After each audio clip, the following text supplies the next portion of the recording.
Hello, welcome to Goblin Meals, where I make food that requires little to no effort, skill, or time.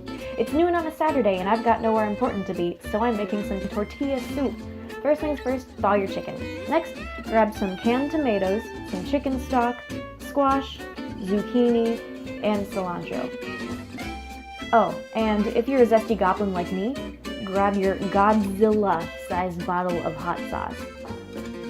So this can opening technique was something I saw online one day, and so I thought I'd give it a try.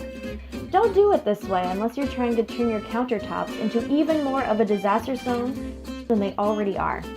So just do it like a normal person. I used 4 cans, and it would probably be easier if I used one of those large juice box looking broth boxes, but I shop at Costco, and all they had was a 150 pack of chicken stock cans.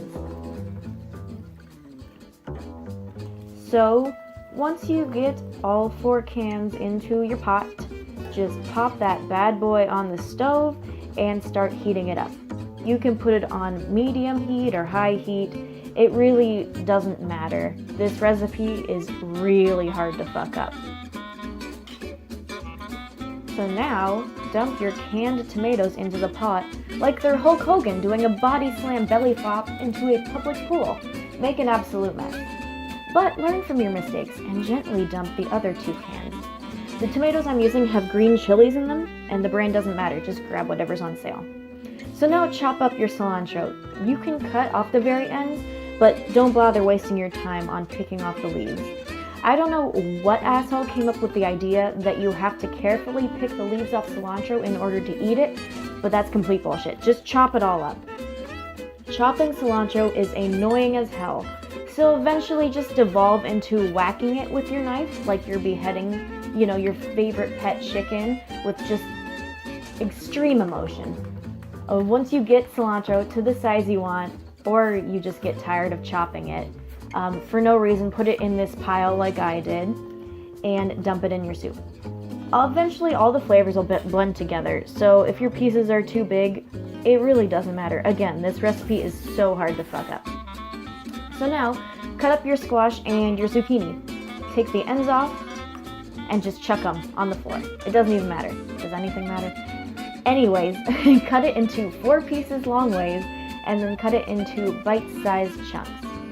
It doesn't even matter if the pieces are the same sizes. The definition of perfection in a goblin's kitchen is just that your food turns out edible. It doesn't need to look amazing. So when you're finished with that, make sure you just touch every single piece with your hands. Just rub your hands all over them. Again, no one else is going to eat this but you, so it really doesn't matter. So I bought 3 squash and 3 zucchini, all very thin, like Mariah Carey. But because the seeds get a little slimy when you cook them, and eating soup should really not feel like you're in a Ghostbusters porn.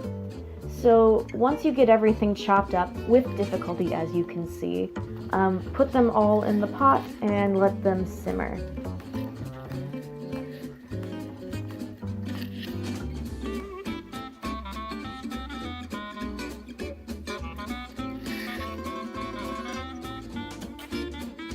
And again, just rub your hands all over everything.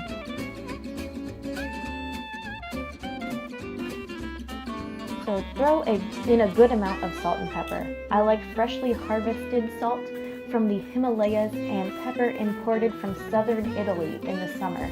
But if you can't find that, store-bought is fine too. So put a hefty amount of those in since you're making enough soup for a week, or enough soup for a family of 4 for at least a couple days.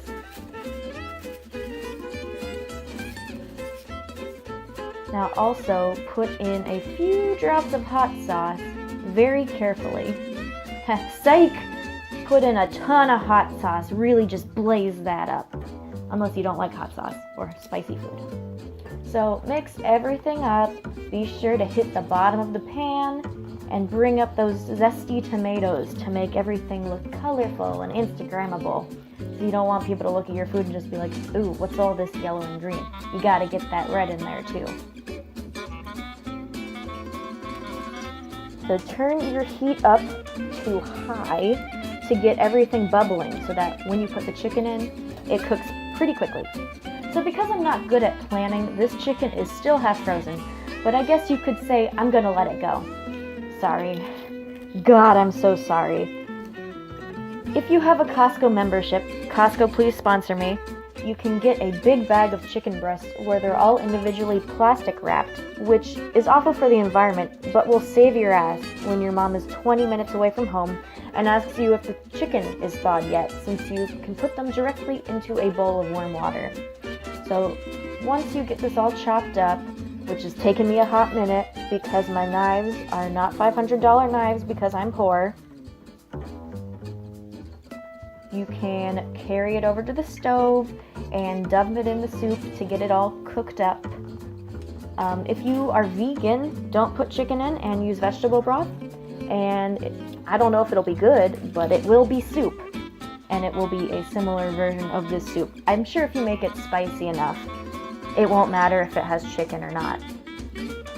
So while your soup is bubbling, chill out and do some activities. Make avocado toast. Make a video recording how bad you are at pitting an avocado and be an embarrassment to millennials everywhere. And put some sriracha on that avocado toast.